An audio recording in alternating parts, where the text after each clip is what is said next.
is one of the most selfish superstars we've ever seen, and obviously one of the most selfish athletes we've ever seen. I didn't say the word the as in number one, because obviously he ain't got nothing on Ben Simmons. Nobody is worse than Ben Simmons. Ben Simmons might also be the weakest, most pathetic excuse for a professional athlete we have ever seen in not just American history, but the history of sports. I can't think of a professional athlete that has come across more pathetic than this man. Friday on Countdown, what did I say? They came out with the news. They said Ben Simmons going to play game 4. I said, excuse me, it's 72 hours from now. I'll wait. I'll wait. I said, I'll wait. It's 72 hours from now. Come to me Monday, because that brother ain't playing. You know why? Because if you're going to play for game 4, why wouldn't you play for Saturday's game 3? It's 2-0. You see what Boston's doing to your teammates. If you got anything, that's the game you wanted to be in. Not when you down 3-0. There's no way in hell he was going to play tonight. And I'm telling you something right now. As a result, there's certain facts that need to be thrown out there. Daryl Morey won this trade now. I got to stand up and be like, Daryl Morey, my bad, brother. I thought you lost. Same the here. trade. I thought you lost this trade. I'm thinking Ben Simmons with Seth Curry, with Andre Drummond and 2 first-round picks. You got hoes. Daryl Morey knew something the rest of us didn't. My apologies, Daryl Morey. He won this damn trade. Because I don't give a damn how James Harden doesn't look like James Harden in Houston. Still can ball, still can give you 20 and 10, all right, but he's not the James Harden in Houston. I don't give a damn. He could average 5 points, and he's a better product than Ben Simmons. That's how pathetic Ben Simmons is right now. So Daryl Morey clearly won the trade. Number 2, let me say this on national television to Mr. Rich Paul for Clutch Sports. You have to get rid of Ben Simmons. It's bad for business. You can't represent this dude. He don't want to play, but he want his money. Like you said, the outfits that he's wearing, the stuff that he's posting on social media. I promise you, you'll see him in L.A. or Calabasas. I promise you, you're going to see him in South Beach. How much you want to make a bet his back injury it ain't going to be bothering him then? I told y'all we still trying to find out. Did he hit a pothole on the New Jersey Turnpike? Was he getting his groove on and tweaked his hip or something? Is that why the hell he got a bad back? Don't you notice this thing about bad backs? Y'all know this as professional athletes. The back is the toughest thing to diagnose. See, with a knee, ankle, Achilles, ACL, whatever, it could be anything. The doctor can say, you're well enough. Where they can't do that is with the back.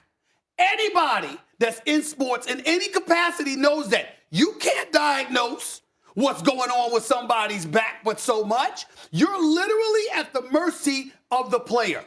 His family flying into town supposedly to watch him play. Everybody's covering for him. He's on the bench, Molly.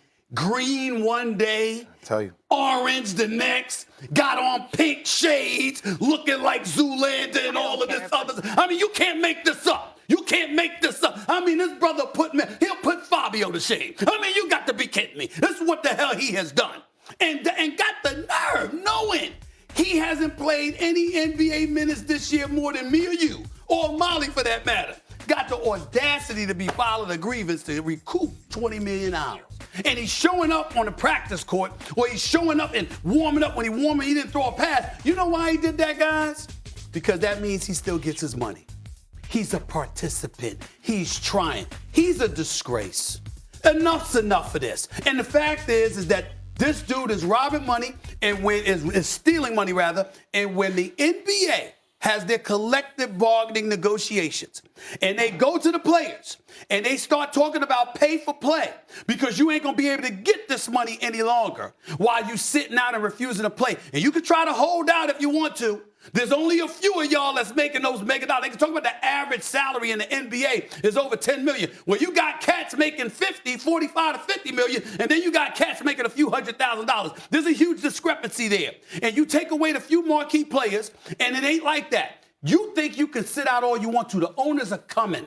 And when they come and they put in a Ben Simmons rule or a Kyrie rule, I want to see how supportive the players are of them. They screwed the players over, and they're costing those players. Watch. I just want to Call be it the Zoolander rule. That's right. Hold on. I want to be clear on one thing. So neither of you are buying the back either. You just think this is a personal choice. The series is over, and he's choosing not to play. Look, I think it's a subjective thing. Myself, no, I'm 100% in line with Stephen A. The problem is it's very difficult to say that when a guy's claiming he's hurt. I mean, I was an athlete.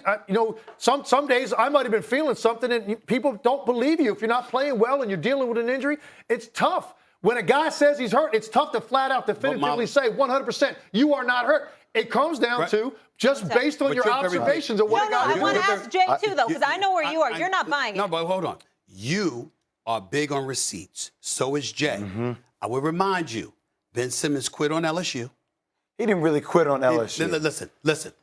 He wanted to get his bag and wanted to get his money. No. I'm talking about when he missed games during the season. Okay. I'm talking about that's what I'm talking about. I'm talking about leaving early. He wants to get his bag. I'm talking about leaving early. I'm talking about the injuries, the games he didn't play at LSU. He quit on LSU. That's widely recognized in college basketball. You know this.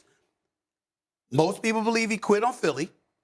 And if you Kevin Durant and the Brooklyn Nets, how the hell are you supposed to feel about him now? Everywhere he goes, he's not reliable. We know what a surreal talent he is. We know how big time of a talent he is, despite the fact that he can't shoot worth a damn. We know that. But you cannot trust people. When you can't trust people to show up to work, you can't So we have people. two people then on the Nets that you don't trust to show up to work. I believe that there is some type of injury, but this is where you want somebody to have the mental fortitude to say, you know what, I'm going to give you 10 minutes. I think the kind of applaud that he would get from everybody in the basketball community, if you saw him try to fight through it, for what it meant for his team, would shift the conversation around Ben Simmons, but he chose not to. Big difference between hurting and being injured. Exactly. Every single player you're going to watch tonight and watch over the course of the playoffs is hurting in some degree. Yeah. And you're trying to play through it. The difference is this.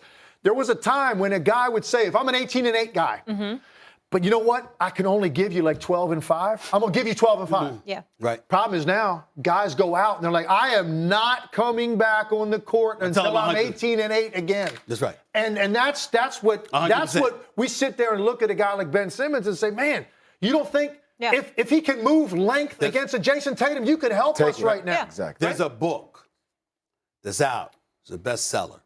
It's called Blood in the Garden. All right?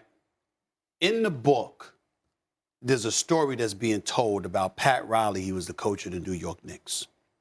And Charles Smith walked into the team meeting before a game when these guys would get ready to play. And he walked in with his street clothes on. And Pat Riley said, if everything was on the line, do you think you could give us 5 minutes if you had to? Charles Smith said, yeah. Pat Riley said, then what the F are you doing here with your street clothes on? It typifies what we're talking about here. He said, could you give us 5 minutes? And if you know you could give us 5 minutes, what are you doing here with your street clothes on? And so what you have is last comment, and then I'll leave it alone.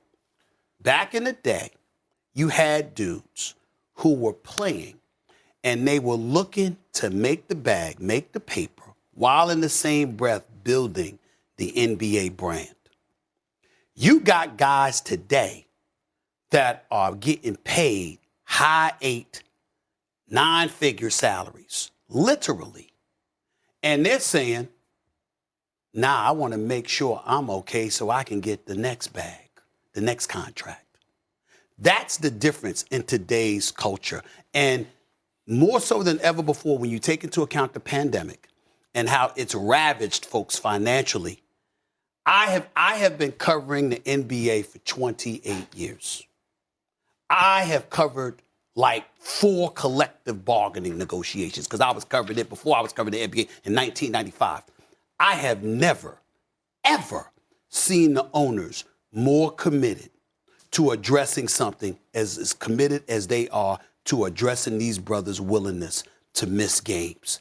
What the damage that these few, albeit few, it's not most, it's not all, just a few, but the damage these players have done to the players, they gonna feel it.